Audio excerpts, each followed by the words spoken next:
So this question was basically a guy asking people how they manage carrying a gun when they're going to like jujitsu, for example, somewhere where they can't really keep the gun on them. There's not a good spot to lock it up. There's not like lockers or anything. They don't want to leave it unsecured in a bag or like a cubby. There isn't a great way to leave it in the car that's super secure. And this is actually a really good question. Like, what do I do with my gun when I go somewhere where I can't take it in? That might be like a government building that you need to go into, or in Jim's case, like a military installation that he might be at that he can't carry on base. Yeah. And so he's asking basically, like, what are your options to deal with this? And honestly, like, for the context of this question, as it relates to going to jujitsu for an hour and a half, whatever, like, my first thought to myself was like, why don't you just leave the damn thing at home? Like, you're probably going to be fine.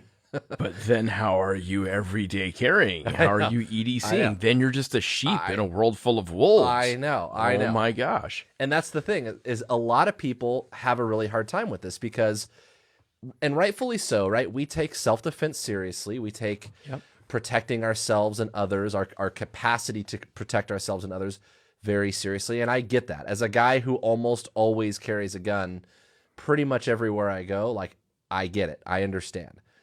But like we've talked about in the past, the gun is not a talisman, and you'll probably be fine if you leave the house without your gun from time to time. It's going to be okay.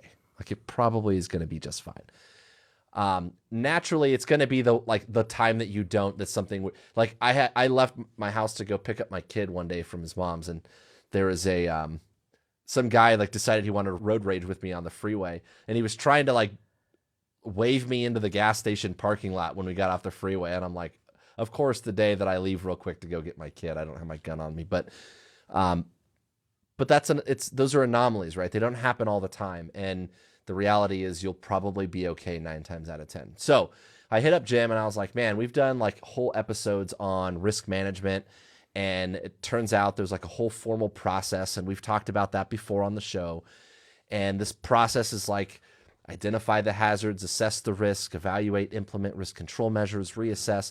And maybe this topic or this question is one that we can actually walk through that process about whether or not I should take a gun with me or whether or not I should carry a gun.